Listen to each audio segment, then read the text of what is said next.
Yes, we are here. Welcome to the Moynihan Report.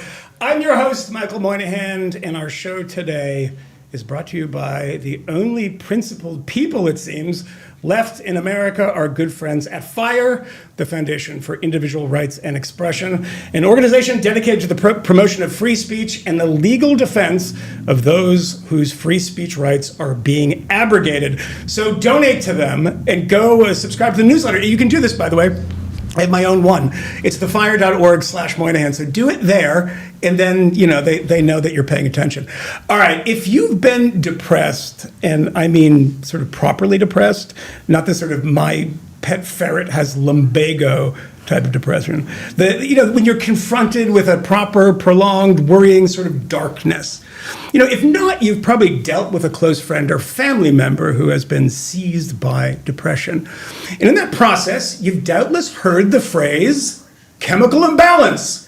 It's a tiny little bloodless phrase that allows us to view depression as fixable.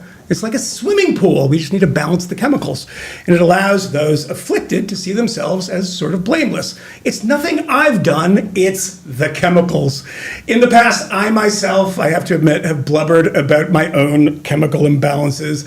And I too have found refuge in the promise of psychopharmacology. But what if everything we think we know about lithium, Prozac, Lexapro, bipolar, borderline personality disorder is either wrong or not exactly as it seems? Well, if you're reading the New York Times last week, you might have seen an article on this very issue, one that caused enough controversy that the New York Times' own guardians of reader mental health, the moderators, shut down the comments. That article was a profile of Laura Delano, the author of Unshrunk, a story of psychiatric treatment resistance. She's also the co-founder of the Inner Compass Institute, and she joins me today. This is the book. Go buy it. Laura, welcome. Thanks, Michael. It's good to be here. The New York Times. Can we start there? Sure. I don't know if you've had mental health problems in your life. How you deal with having a thing about you, an article about you in the New York Times, in which the comments are so vitriolic and so sort of anger-inducing, and there's so much fighting that the Times is like, we actually have to stop this. Tell me why you provoke people this way. Well, I guess to start, I think I myself would have been one of those vitriolic commenters 15, 16 years ago, so I get it. Mm-hmm. I think my story that I share in this book is, it's a scary, even threatening story to consider when you've believed deeply in one way of making sense of your pain and seeing it, as you said, as chemical imbalance or as something wrong with your basic biology. Yeah. So I get the vitriol, I get the fear, I understand why I'm being called dangerous, and... You don't seem very dangerous, by the way. I was expecting you to kind of come in with spurs and a cowboy hat and 6-shooters on, but not very dangerous. No, I'm just a good old-fashioned believer in informed choice, and that that people should have the right to follow the path that works best for them and be given all the options at their disposal. But even though I make that very clear in my work and in the book, I think for whatever reason, both the coverage itself and certainly the comments maybe didn't fully capture that. And so, well, I would say this, in this book, and by the way, I just want you to know that I read the book on Kindle, so this is not a very thumbed copy. I read the book, and you know how you can tell I read the book? The first thing that offended me, you said something about listening to Billy Joel, and I was like, oh my God, her credibility is unwinding right now.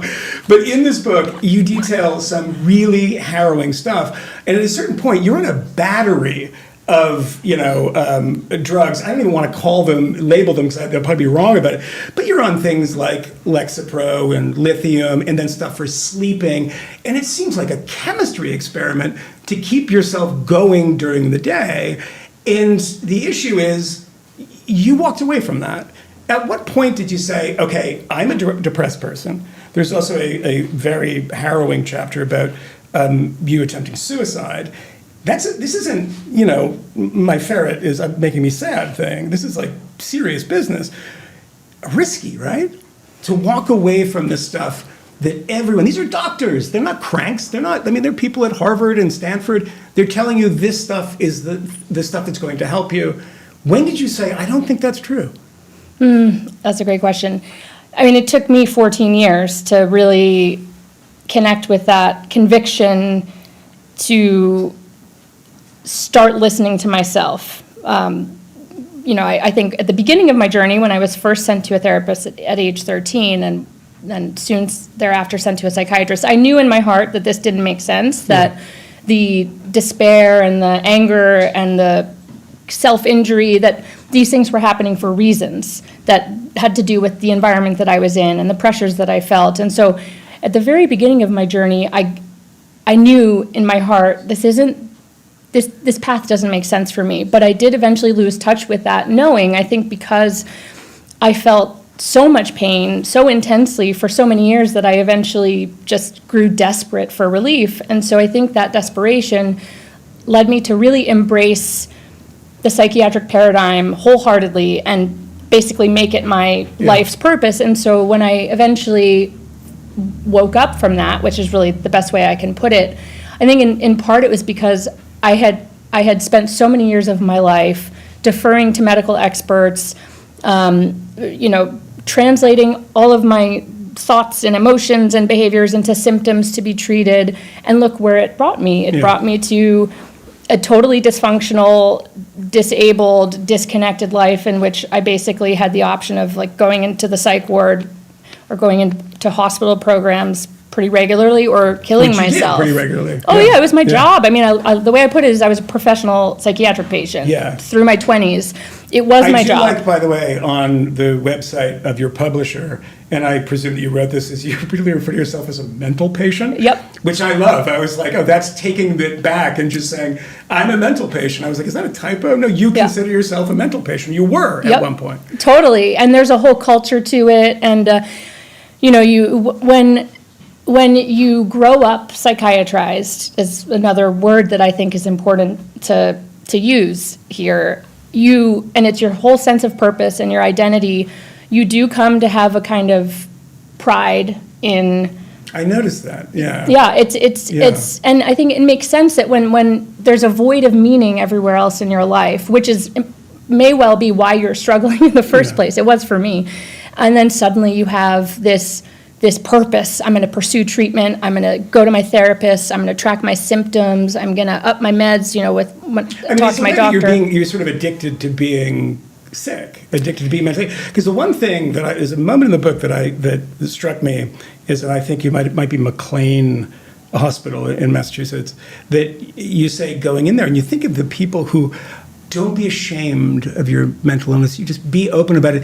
And then you have, on the other hand, you going in there and wanting to rattle these things off and to say, here's what I have. And it's kind of a competition to be sort of more mentally ill than the previous person, right? Yeah, and I think that speaks to this broader cultural moment we're in where there's so much struggle. I mean, young people especially, rates of suicidal feelings in girls, for example, higher than ever before. Adults too. I mean, there's so much suffering right now in our culture for so many reasons, complicated reasons, and yet we've given a monopoly to this medicalized, kind of pharmaceuticalized model of the mental health industry for making sense of all of that. And so when you're in pain and you want to feel seen and understood and validated, when you want to fucking break because you're tired of trying so hard, and then suddenly here's this like enticing idea of like, just relax. You're not a bad person. You're not lazy. You're not weak. You're not a slut. You're not a fuck up. You're sick, and we're going to take care of you. It's a really compelling promise that I certainly found myself swept up in. And when that becomes the world you live in, when you're going to treatment all the time, it does become, like you said, there is a bit of a competition there because you're so hungry to feel understood, and the only way you feel understood is through medicalizing yourself and having all these professionals around you validate how sick you are. Can you explain to our viewers, and we are going to have some people come in and ask some questions, and this is a topic that a lot of people have questions on. Tariffs, less so. This is like rock, paper, scissors. This is paper covers. This is better than tariffs. And so give people a sense. And sometimes I'm reading this, I'm thinking about it in like the pharmacology way, and I had to step back and say, okay, so what is it to be Laura Delano in high school? For viewers out there that might have some kinship with you, what are those thoughts like? I mean, is it, I'm not going to succeed, I grew up in a very competitive environment and I don't feel up to it? What are those things that are actually gripping you in making you a depressive? I think a lot of it was just a quest for meaning. I was participating in all these performative rituals of school and sport, and I had this void of this kind of gaping hole in me of like, why? What is this all for? Yeah. I didn't happen to find my way to philosophy or any kind of spiritual writings. I had no reference point to turn to try to kind of grapple with like, what's the point in being here?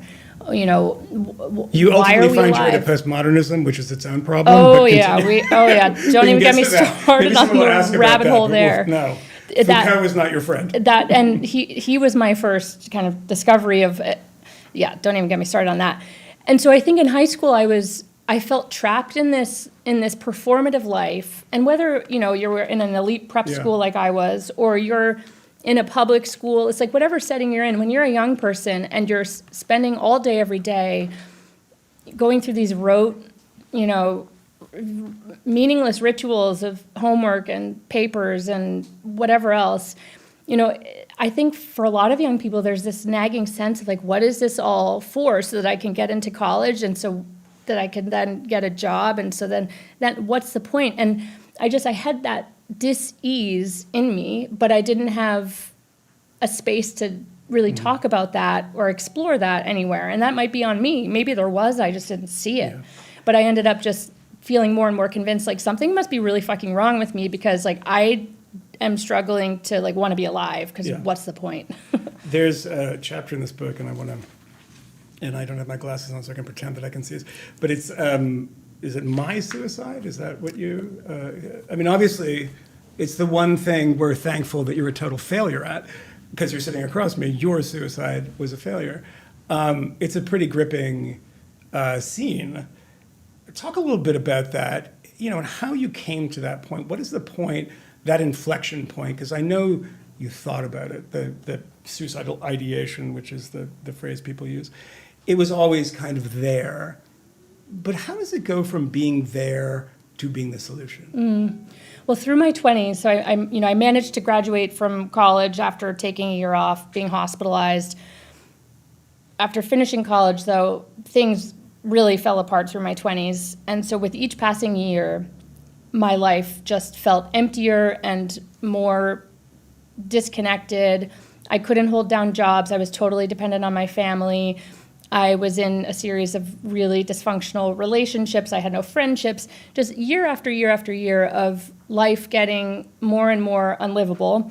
And eventually, my psychiatrist told me, listen, basically, like, you're just so sick, Laura. You have treatment-resistant bipolar disorder, which basically meant, you're so defective, your biology is so defective that even all of our great treatments can't make a dent on the progression of your disease. And that's the phrase, treatment resistant. It's a slightly medicalized way of saying you're totally fucked, right? Basically, and it's also a way of course, preserving the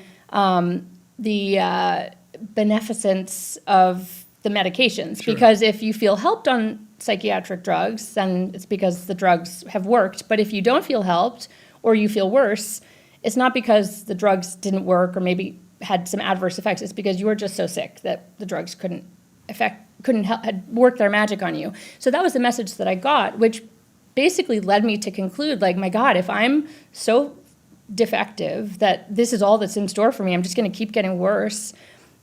And, what's the point in living anymore? Yeah. And so that choice to kill myself, it came like you said, like I'd had it in the back of my mind through my 20s. It was this, I call it my dark companion. It was always there. I always knew I can turn to it. And just after a particular kind of difficult conversation with my parents, I go into it in the book, where I realized I'm causing my family all this pain. Look what I've put everyone through. And here I am with this defective treatment-resistant mental illness. Like the time has come. And it just kind of in that moment became the most logical thing. To you, though, because I mean, obviously, the problem with that is you're going to cause them an infinite amount of future pain.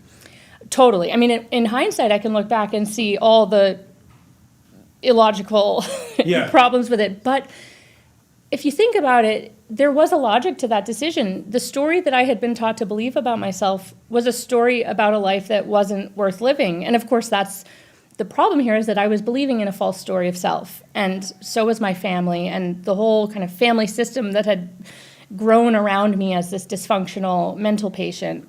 And so, I'm really grateful that I failed at killing myself and that I eventually was able to find my way to questioning this whole paradigm that I had been such a faithful believer in. But yeah, to this day, that might sound controversial, but I have deep respect for that choice I made to kill myself. That's not me saying I think anyone should kill themselves ever, but I get it. I get why I reached that point. Explain that a little more. That I mean, I get it too, but respect. You respect the choice to end your own life. Given what I believed about myself, that I had this treatment-resistant mental illness, and that psychiatry had tried all its drugs on me, and here I am, more fucked up than ever before, it was logical for me to conclude that death was a better option than just more of that. Yeah. So, of course, that story was a bullshit story, and I'm really glad I didn't die, and I think... But were you disappointed when you woke up? Oh my gosh. I get emotional thinking about it. I remember how outraged I was that I was still here. And actually... Wait, that's an interesting word choice. Outraged. You're not disappointed, you were outraged. Yeah, I was so mad. Yeah. I was so mad. And I didn't mention this in the book, but my dad, many years later, God, it gets me emotional thinking about it. When he shared with me when he saw that reaction that I had after I came out of the coma, he had this momentary realization, my God, did I make a mistake in saving her?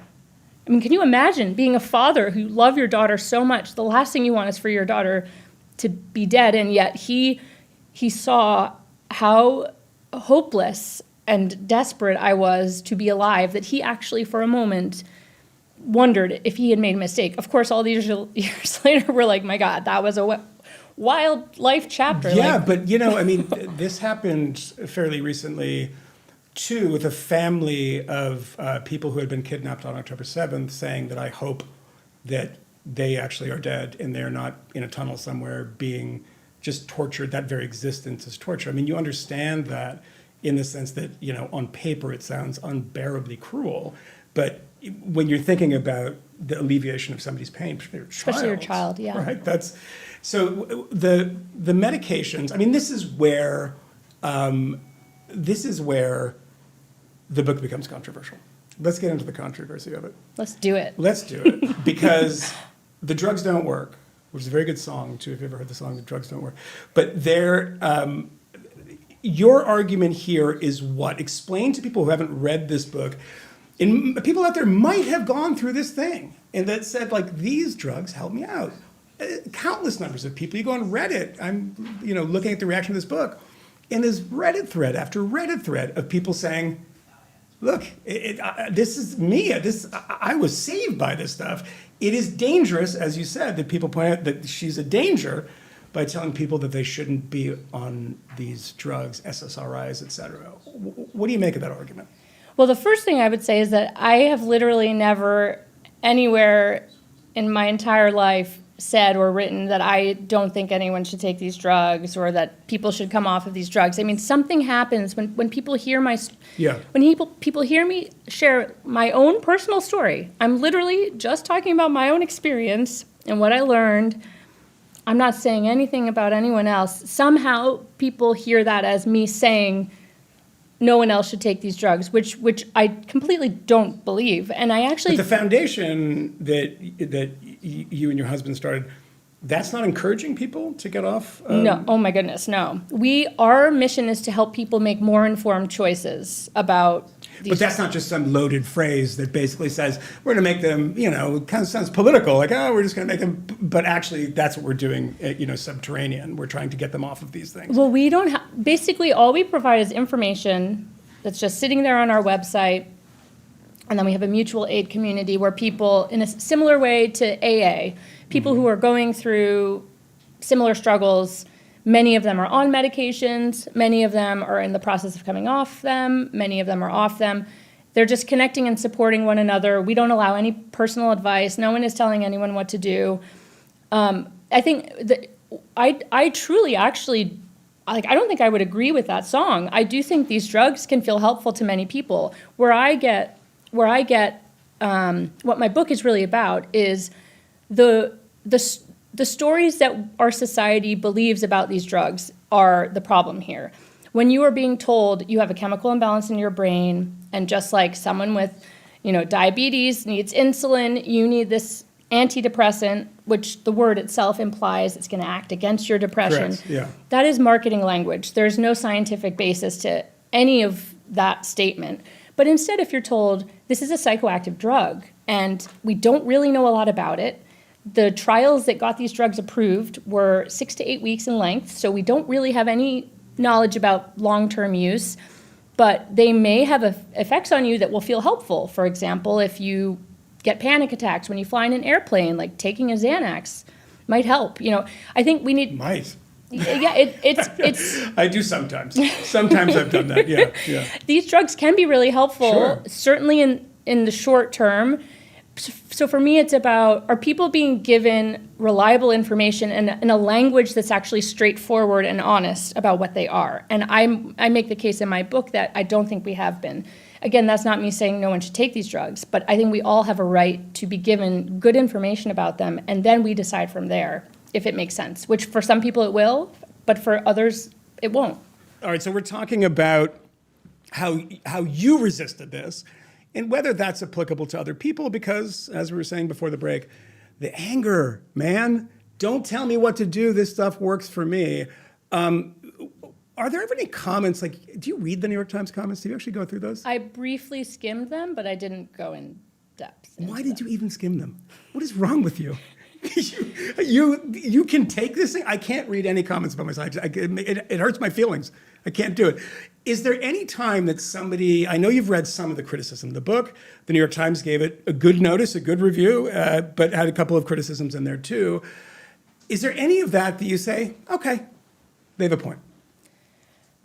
Well, I think there are plenty of legitimate critiques to have of me, my story, my book. Mm-hmm. Because I didn't read the comments closely, I can't come. Yeah. Nothing comes to mind in terms of anything specific, but. The idea is that they all think that you want everybody off this stuff, and if you do that, lots of people die.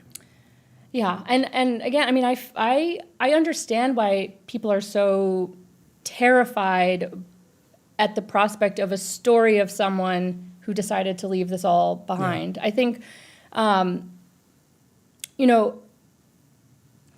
if someone actually sits down and reads my book, which I hope your listeners will, because the way my story is represented in the various coverage it's had so far isn't necessarily the whole picture.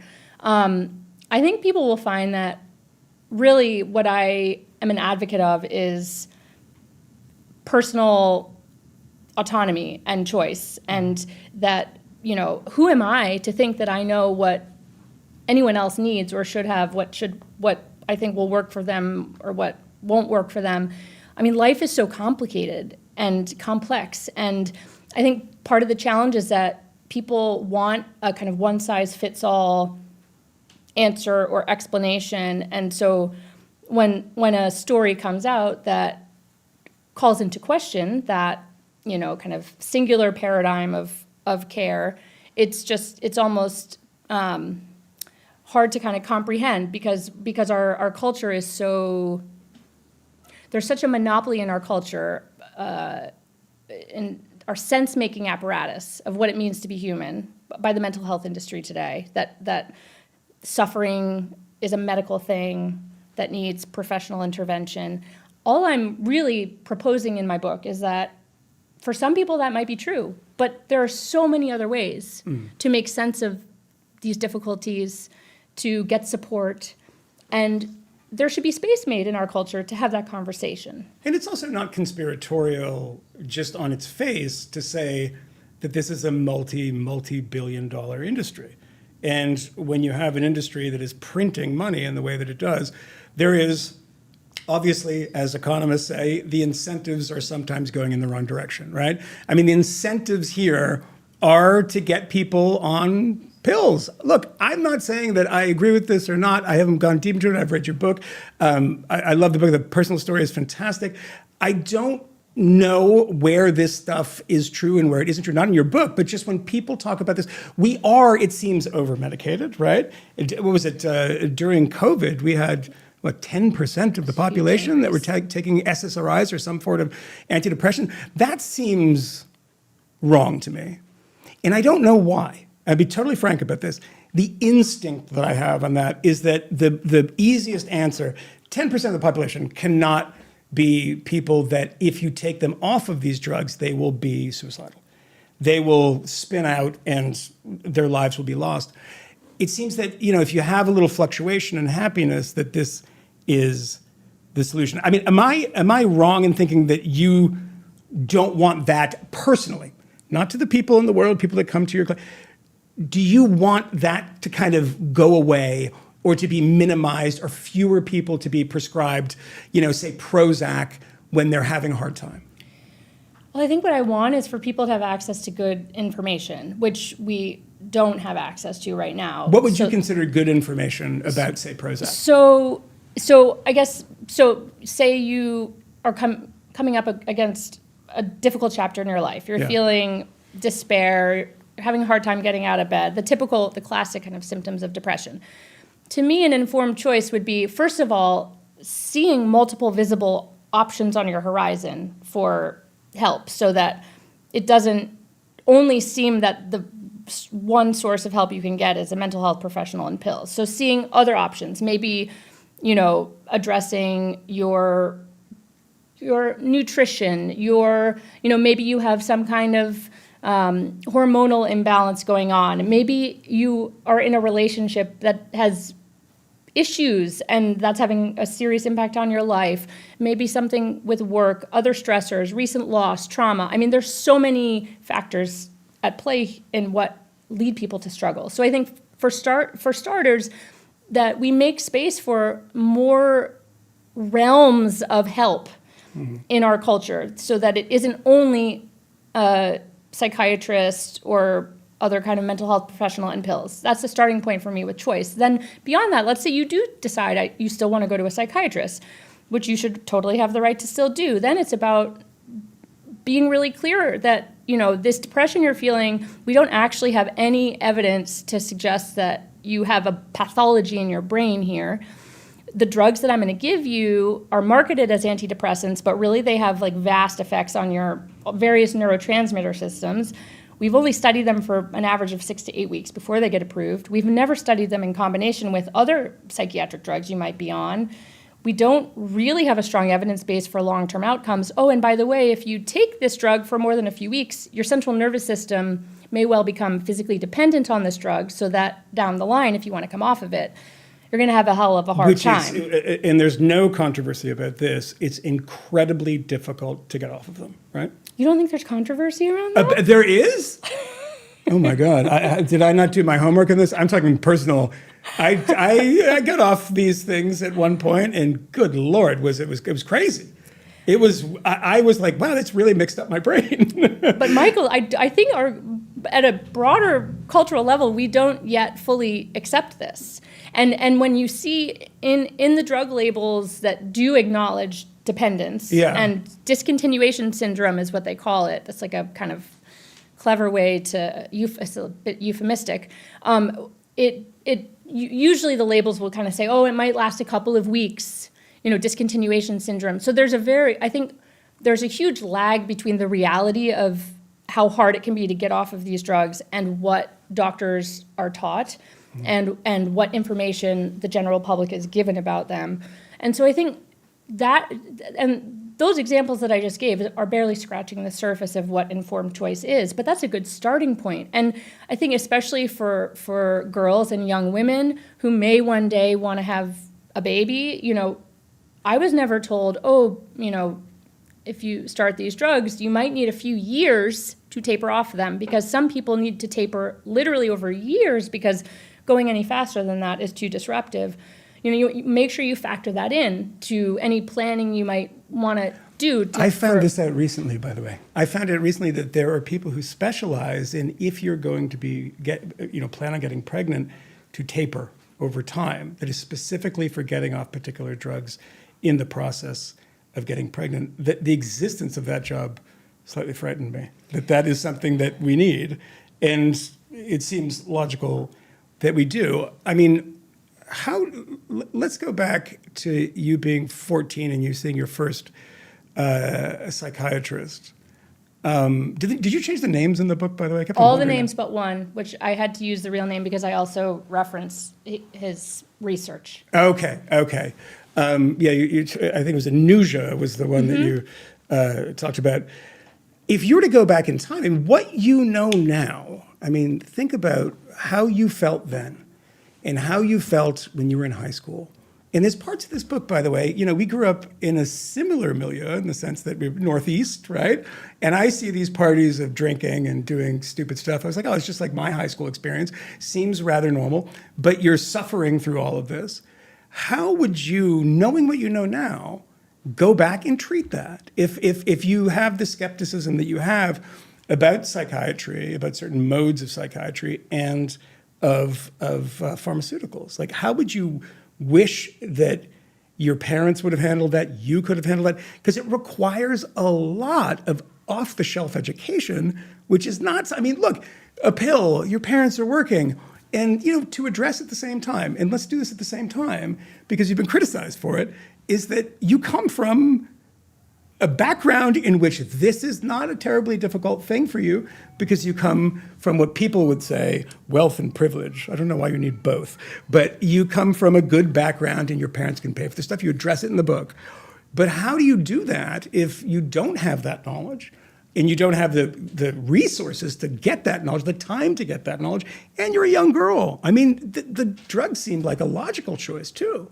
I agreed. I think they made this decision my parents made and the decision that psychiatrist made to medicate me made total sense given the trajectories through life that they each had, the logic that they were each operating within, and the questions you raise are really good ones. And I don't have an answer to any of them because they're so big and important. I do know because your brain is so different at 14 than it is today. You went to university, you've had a life, you've learned so much. When you're a 14-year-old, how do you get through to them to say, okay, let's take a breath, and here's a series of things that we can do to try to make this better?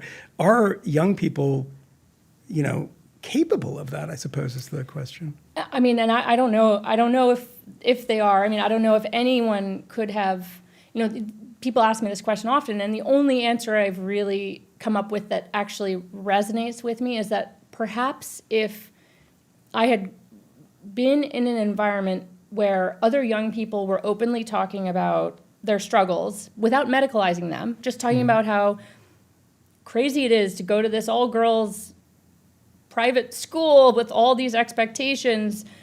What's the point to all of this bullshit? If I had seen other young people talking about that, if I had had older girls that I could look up to who'd kind of been through their own dark nights of the soul, maybe if I found my way to some philosophy or spiritual texts, I think those might have been the only sources of support, comfort, kind of intellectual, but I think honestly, really a lot of this does come down to parents. When you're talking about medicating children, kids can't make choices legally around this stuff. So I do think a lot of this comes down to helping parents get informed about all of these issues and then helping parents get better support for just to help them feel more empowered and capable in their parenting. Because I've heard from so many parents over the years who reach out to me and say, my God, my 20-something-year-old kid or my 30-something-year-old kid who I 10 years ago sent to a psychiatrist because I didn't know what else to do. Now they're disabled, they're living with me, they haven't been able to take care of themselves. How do I help them get out of this mess?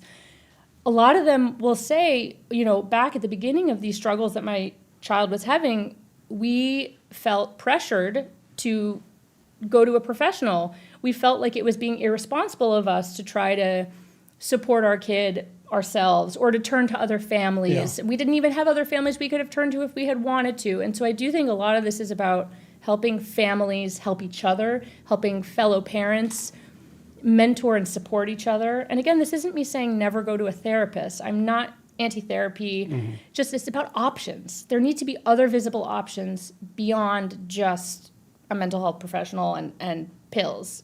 Again, take those if that feels right for you and that's helpful for you. That's great. Did you ever have the moment when you have a 4-year-old? Mm-hmm. Did you ever have the moment prior to your child being born saying, I'm never going to be the parent that puts them in front of the TV and then they're 2 years old and like, get in front of the fucking TV. I have work to do. I mean, that's what the pills are like to me in some ways. It's like, there's a long way of doing this, sitting down and playing with the child and being like, oh, I'm going to calm you down because I have work to do. Or just the palliative of just do that. And it makes a certain amount of sense that people would use those options and maybe overuse those options. All right, we're going to go to people shortly. I want to ask you one more thing before we do. And it is just about the place we are in right now as a culture, as a country.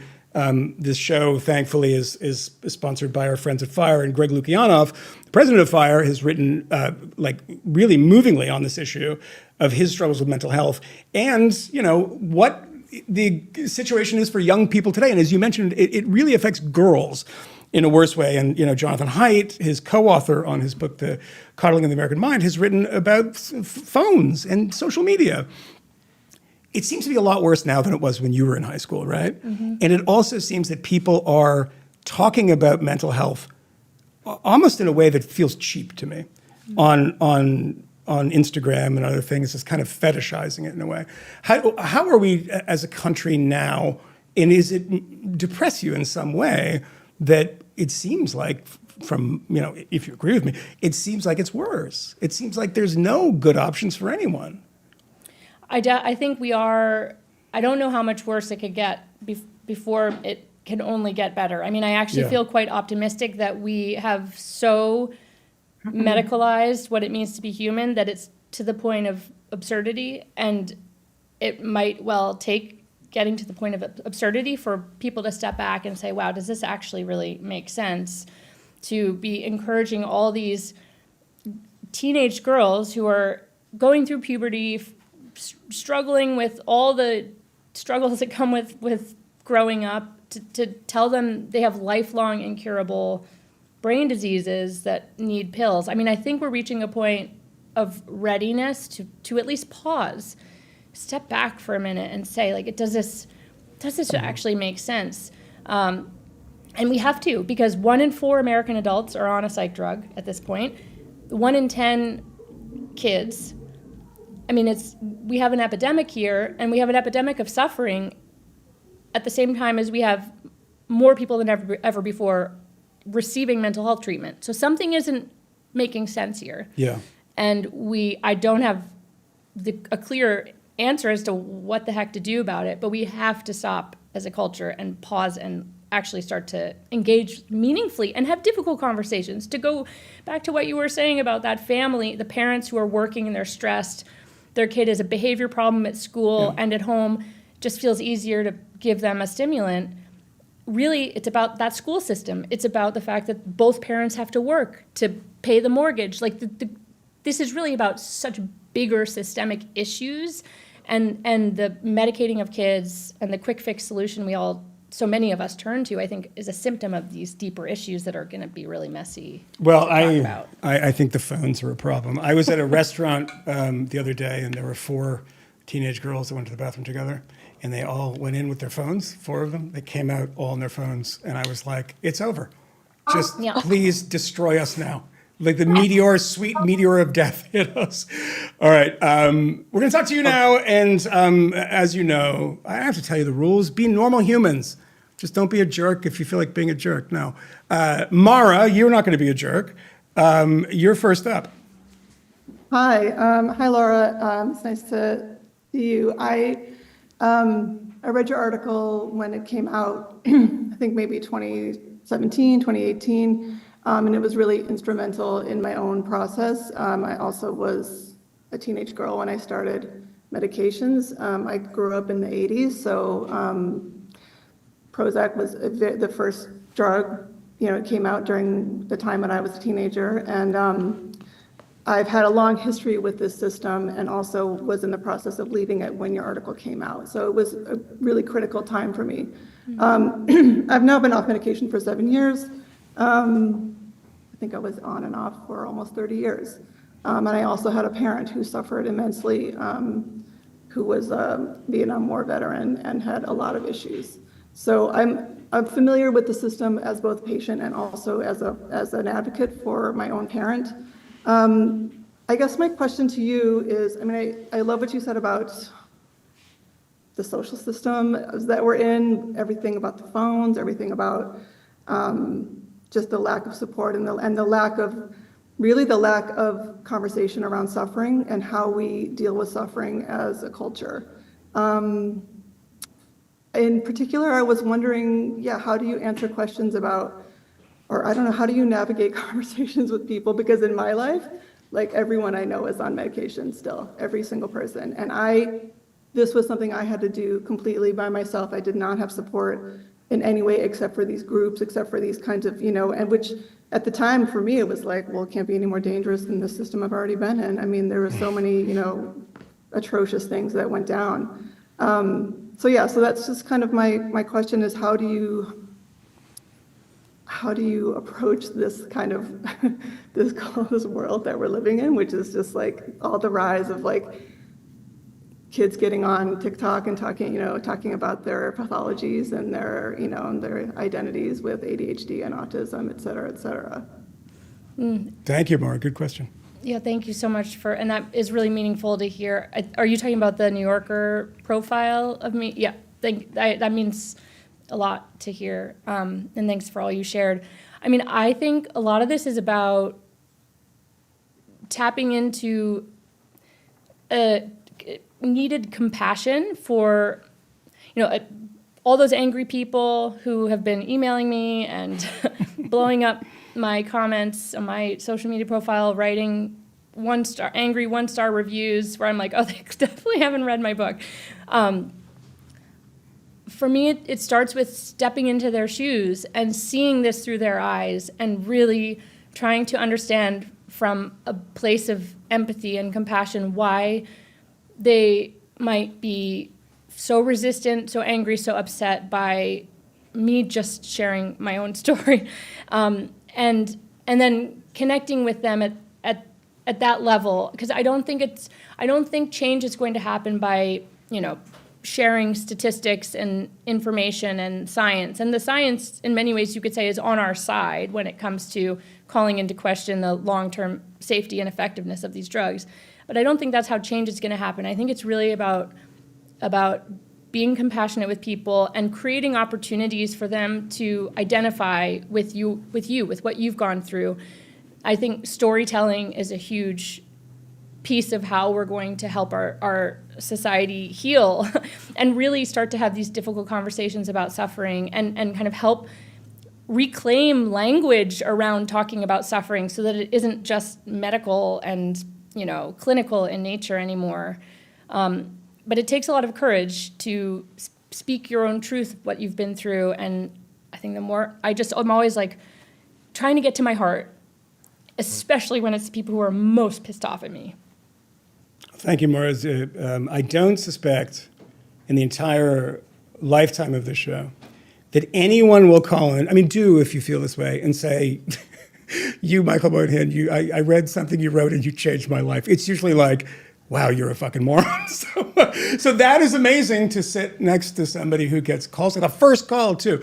All right, maybe it didn't change Alex's life. Alex, you're up next. Hi. So my question is, I live in a similar area. I'm in New Canaan, Connecticut. So I've noticed that a ton of my friends have kind of been looking at all the different medications that they've been on since they're 14. So there's birth control, there's antidepressants, there's a host of other kind of cocktails that they've been on, and slowly but surely they've tried to come off of some. And now, but also they're adding Botox, they're adding Ozempic, they're adding other mixtures of cocktails that are affecting their brain waves and things like that, and not realizing that it's all kind of in the same soup of medicalization to use quick fixes. And my question to you is kind of, how do you think the Ozempic part of society right now interweaves with this? And do you think a lot of people will go on Ozempic because I'm going to lose weight, then I'm going to feel better about myself, then I'm not going to need to be on my antidepressant. But really, at the end of the day, it's just adding more to the soup. So I guess my question is about Ozempic, how it fits into all of this, and then, what you think about it. Alex, can I ask you a quick question? You don't have to be specific in any way, but when all of your friends were taking off the drugs they'd been taking since they were 14, do you find yourself in the same group that I was taking off a bunch of drugs too, or did you manage to avoid that? No, I grew up in a really traditional Italian family, Catholic family. So I was raised like very, I don't know how you say, traditional and conservative. And so yeah. Luckily or whatever, it did not find myself. But I'm worried about my friends. I also want to be able to understand them and not feel like I'm preachy that I haven't been on these things, and to understand where they're coming from too. So Alex, the non-preachy Italian, what do you make of the question? It's a really interesting question, and I do think there are a lot of overlaps in the Ozempic story and the psychiatric drug story. This idea of, to put it bluntly, a quick fix, and that I think just as the struggles that so many people have with weight are so often kind of individualized, put upon them, like, oh, you lack willpower, or you lack discipline, or you have a bad diet, whatever stories people get told about why they are having the struggles they're having. No, really the story is, we live in our modern industrialized society.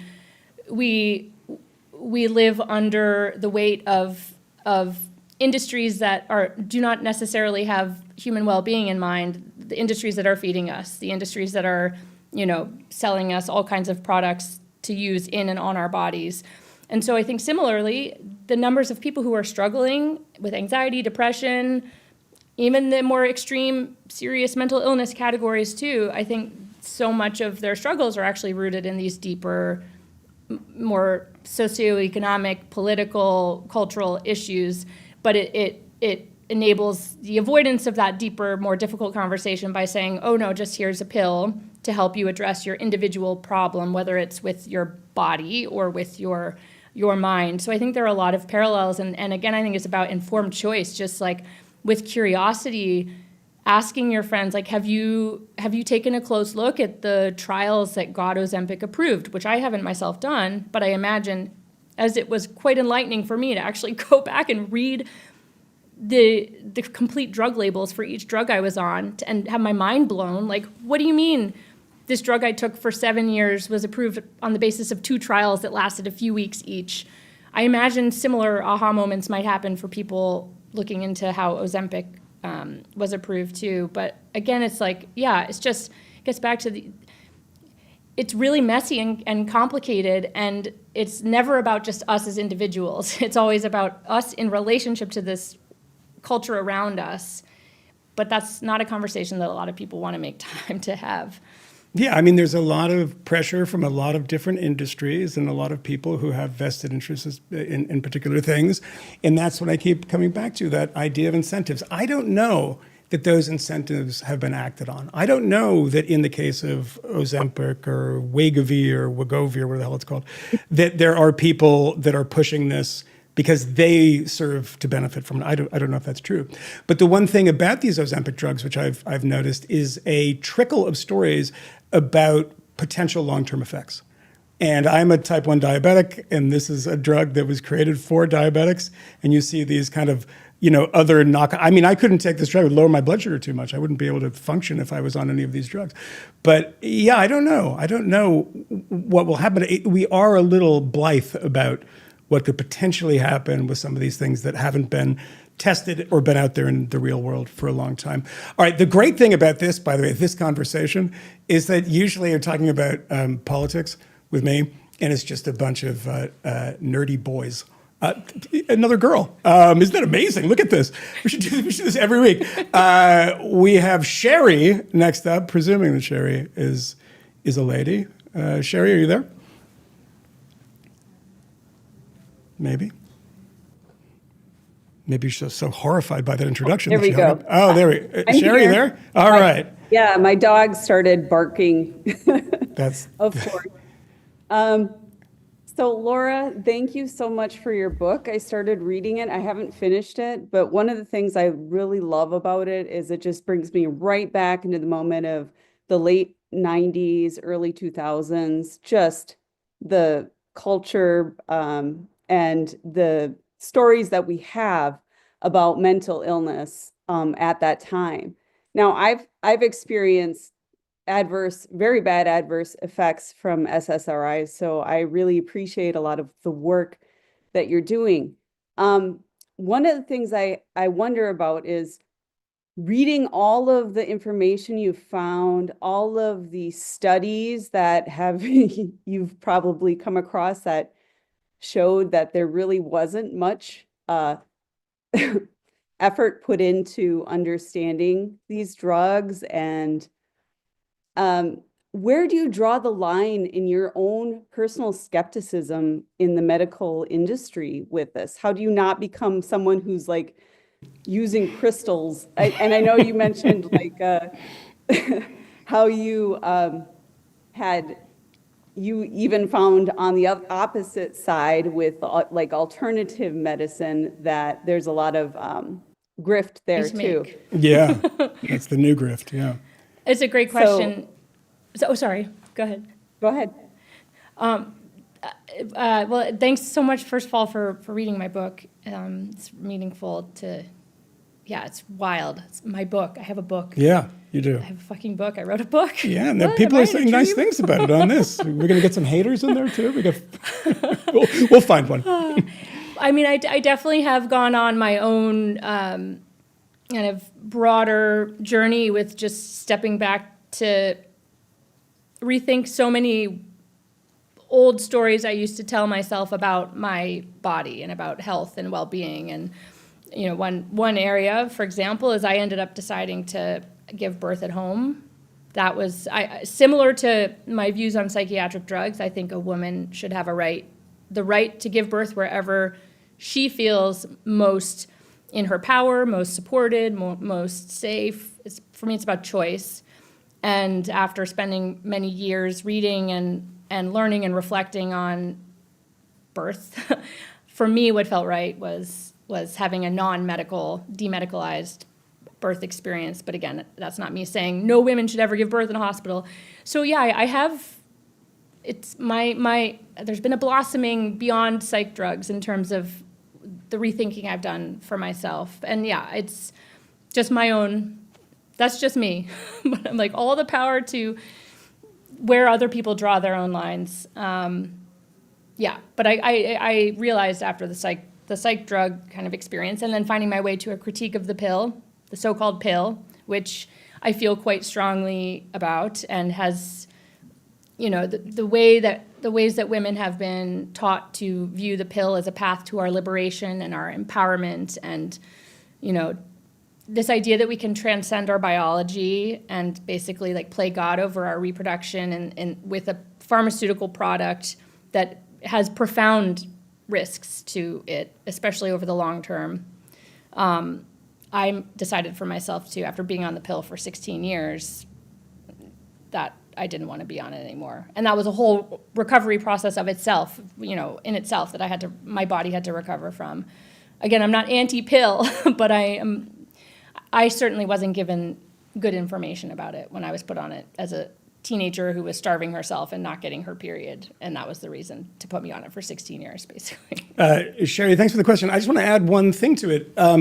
You make a very good point, because we're seeing a lot of this right now with people who have been skeptical, and rightly skeptical, of certain things in the media's coverage of things, whether it was something like, Russiagate, which we were promised was going to, bring down the government and blow our minds and show us that we were being ruled by the Kremlin, to, 100 other things, COVID being a huge one, is that my worry about this is precisely, I don't know if it was your worry, but it's your question, is precisely the worry that we overcorrect with skepticism.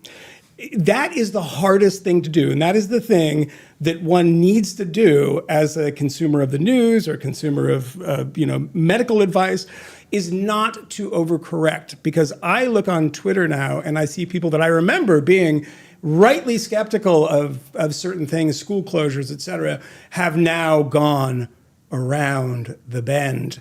And there's a very, very rich culture of conspiracy that has popped up on the internet these days. So be careful of it. So it's a good question. Thank you for asking it. I have going to go to one final one, because we have a guy. We have a guy named Roger, and Roger is not going to ask a girly question, because I don't understand. You're talking about a pill. I don't know. You could be right. You could be wrong. I have no idea.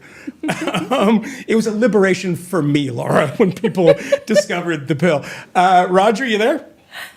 Yeah, thank you. First, congratulations on the great presentation. It's a high level, to be sure. When I heard your presentation, I couldn't help but thinking about Thomas Szasz, who in the 1960s was huge in mental health, and wrote a famous book, The Myth of Mental Illness, in which he advocated against psychotropic drugs and psychiatric centers. And I wondered what your thoughts are about him.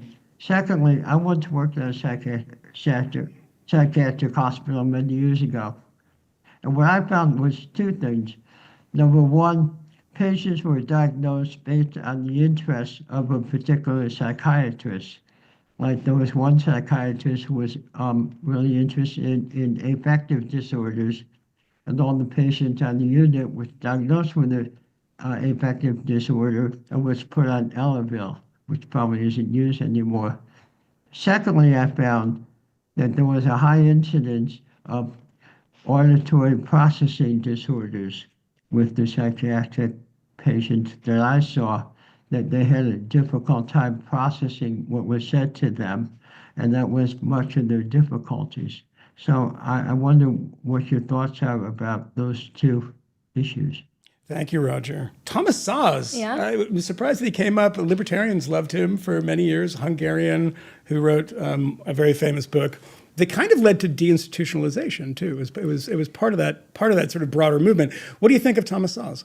Well, I think he was one of the first authors I found my way to back when I was in my kind of waking up period. Yeah. There is a strong libertarian critique to make of the kind of psychiatric power, broadly speaking, you could say. That we've imbued mental health professionals with this tremendous power to strip people of civil liberties, to, incarcerate people against their will because they might become a threat to themselves, to forcibly drug people. There's and Szasz in his many books, he wrote so many books over the years. I think there's a really important. I think he's one piece of a much bigger puzzle. I think his kind of libertarian analysis, while really important, especially around civil liberties, I think, maybe didn't focus so much on the broader social. Correct. The role that society itself plays in why people go crazy in the first place. But yeah, I met him. I got to see him speak right before he died, and briefly met him back in 2011, maybe. And I remember being very awestruck by the opportunity to meet him. And I think to your second question, you make a really good point that the DSM, the Diagnostic and Statistical Manual of Mental Disorders, the so-called Bible of psychiatry, we all, speak for myself, I just assumed during all the years that I identified with the diagnoses in it that it was this valid scientific text that had been rigorously researched, and they must have done serious science somewhere. Otherwise, why would this text basically be at the heart of the entire, of every facet of the mental health industry, from billing, insurance billing, to research, to getting access to therapy. But it actually, in truth, lacks interrelator reliability, which basically means that the same person might get various different diagnoses from different psychiatrists. It's not a reliable text in that sense. It's because it's so subjective, because it's subjective based on the person, the so-called patient, how they're feeling, how they're describing what they're feeling, but it's also based on the subjective opinion of the diagnosing clinician. And so I think it's important to really draw attention to that, because a lot of us just assume it's this scientific process, but it's not. And that could have serious implications for you if you're not aware of that. Yeah. Well, I will say this. We have Laura Delano on to give us her ideas about mental health. And on the way out, I'm going to say one thing and say I have changed my mind on Thomas Szasz, and I want reinstitutionalization, because I read The Subways in New York and I'm like, oh, we're in a bad, what happened? I was civil liberties, you can't, against people's will, you can't put them in. And now I'm like, I don't know. It's such what went wrong there is so complicated. A lot of it was about not actually ever implementing the community-based supports that were promised to be made. I mean, deinstitutionalization was largely driven by the arrival of psychiatric drugs themselves. So it was this idea that, we have these amazing miracle pills now, we can clear out the wards. And the promise was, and I can't remember the name of the law that JFK passed in the 63, maybe it was, that was meant to implement, okay, we're getting people out, and here's where they're going to go. Yeah. And here's all the support in the community. That never really came to be. No, they decided to go onto the F train. That's where, I don't know if JFK had any interest in them going on the A train and the F train, but that's where they are, mostly. Now, Laura Delano, the book is Unshrunk, a story of psychiatric treatment resistance. Go out and buy it. Even if you are on the opposite side of this, it's a great read, and she's a great person. So stop being a jerk in the comments. What is wrong with you people? You're psychos. It's okay that you're angry. I totally get it. And if I could just quickly make, if anyone out there watching this is like, what the fuck? Yeah. I'm freaking out, or what if my meds might not be helping me? Our nonprofit Intercompass initiative, our whole purpose is to help people get straightforward information about the medications, about how to safely taper off the medications. If you decide that's what you want for yourself, there's a whole community of people helping one another. Just know that it's really risky to start a psychiatric drug and to stop one. It's something to take really seriously and to take a lot of time to really think through and prepare for carefully. Because just because you realize that your med might not be helping you doesn't mean to just stop it. It's really dangerous, and there's a lot of useful information that we have for free that anyone can access to learn more about what that's like. And that's not me telling you to go off your meds, angry people. Well, if you want, reach out to Laura Delano. Don't reach out to me. It's not that I don't care. I just can't. I can't do anything. I can't help you. I can barely help myself. Good Lord, I'm going to go weep after this show. All right, I have some time to weep until not next Thursday, on Thursday. 2 days away, another episode of this fine program. Who's the guest? I'm going to keep that to myself. It'll make you come back. But in the meantime, make sure to go to thefire.org/Moynihan and sign up for the newsletter, where you get all the latest news and information on free speech struggles throughout this country. All right, guys. See you on Thursday.